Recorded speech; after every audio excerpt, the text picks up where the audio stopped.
Hello and welcome to the RotD spoiler-filled deep dive discussion on The Serpent and the Rainbow. I'm just going to get straight into it because I don't like clickbaity things where I hold off on the big meat of things until the end. I mentioned in the RotD review that I was having an issue with 80s movies, and here's what it is. I have been wanting to follow a rule, and I've honestly broken it more than I followed it, of not reviewing sequels until I lay the groundwork first. I'm not going to do the seventh, God help me, the seventh Leprechaun movie until I review the first six in that order. And but here's the problem I'm having with 80s movies is that is often the start of major franchises. Friday the 13th goes a little before that, but you got your Nightmare on Elm Street, which is 84, Leprechaun, Child's Play. A lot of them start in the 80s, and for the most part, if you look at 80s horror movies, the majority of them are franchise movies. So if I'm looking at doing an 80s horror movie, which I want to do because I think they're super fun, and it was just this glorious time for slashers and for horror movies in general. But if I am laying them all out on a dartboard and throwing a dart, I'm probably hitting a franchise movie, which means I can't do it until I do the first one according to my rules, which I would like to follow more.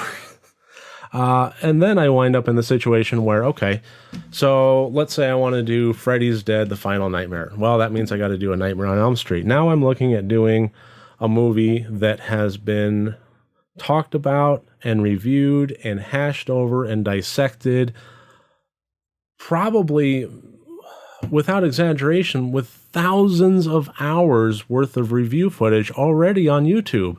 So what am I going to say? What am I going to say that's new and fresh and so forth? So should I ditch my my rule? Should I just start reviewing movies as they come across my desk and simply build the catalog from there? Do 6, then 3, then 4, then 1 of Nightmare? Should I just go ahead and review Puppet Master, The Littlest Reich, the one that just came out, or should I do the 13 Puppet Master movies that preceded it? So, that's the issue I'm having, and I that's probably the chief reason I haven't gotten to more 80s movies yet. But moving on, Serpent and the Rainbow. That's why, that's the title of this video, and that's what we're going to do by gum. So, deep dive stuff. First of all, I think that the ending, the showdown, it just felt like it could have used more punch. It was very satisfying, and I could see exactly what they were trying to do. But I think maybe this was an element of the times. If you look at 80s action movies versus today's action movies, compare Commando against a modern action movie, and there's a sense of cheesiness that's in play, and a lack of, gravitas. Okay, look at, the Commando, puts them on the steam pipe and, let off some steam and so forth. But, if it were today's action movie, it would be, camera close up and dramatic, effect, with the angles and the lighting and, possibly some, 1,000 frames per second, slow motion with some dramatic music playing and, so on. And, it feels like, maybe I'm spoiled now by horror movies, being able to get to that level, and the quick shot, Bill Pullman's line of "I want to hear you scream," I thought was well delivered, but it felt like it should have been more cinematic. Maybe that's what I'm thinking of, is just, more cinematic, more, gravitas, more presence. It felt like, it just could have been better in a way that is obviously pretty difficult to describe. But ultimately I did like it. The corpse in the wedding ground is one of the best creepy creature designs I have ever seen, period. And I really love the way that it worked all throughout. The first of all, just the initial aesthetic of it was great to me, with the veil and the sound. You could tell that something was very, very off, the movement, and then the veil was lifted, and it was just gruesome and fantastic.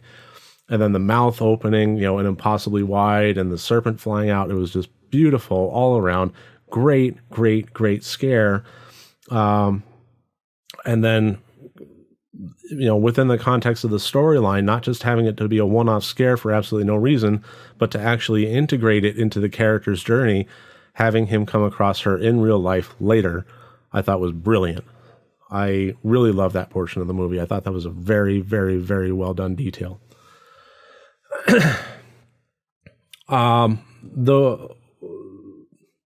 There was an element of this movie that I think doesn't get enough attention, and that is the escalating of the tension for the audience and for the character throughout the movie through the use of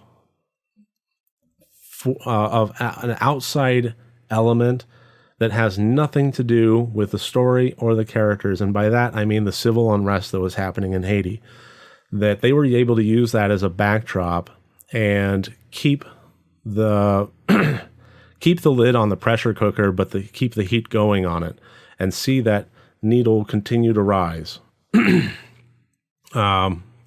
I thought that worked really, really well. I thought that was a very fine element that kept the tension moving, even in the scenes where the characters themselves were perhaps taking a breather. I thought that having that background element was good, and then having the pressure cooker pop was a critical element in, the character needs to have his showdown, but, how do you realistically do that? The balance of power was still way, way too off. I mean, especially with Bill Pullman being in the state that he was in at that time, having just been unearthed from the zombie, drug. And so how do you deal with that discrepancy of power so that Bill Pullman could actually stand against this guy? And, by having that pressure cooker, having the lid pop off of it, and the civil unrest is now turned into government overthrow, and now citizens are storming the private, the secret police of the main antagonist there, I thought was very, very good. It all coalesced together in a very fantastic way. I really like that. And lastly, I'm not really going to get into a big deep dive discussion about this. I just have a simple statement to make about this. You really gotta love a movie that is not afraid to pierce the odd gonad or two. That's just how I feel about it. So that should about do it for this deep dive discussion of The Serpent and the Rainbow. If you agree with me, if you disagree with me, especially about the piercing of the gonad, I would love to hear from you. If there's points that I haven't made that you feel like should be discussed, whatever, please feel free to leave your opinions in the comment section below, and I will be reading them and engaging with them. Other than that, I really, really appreciate you making me a part of your day, and I really hope to see you tomorrow. Thank you.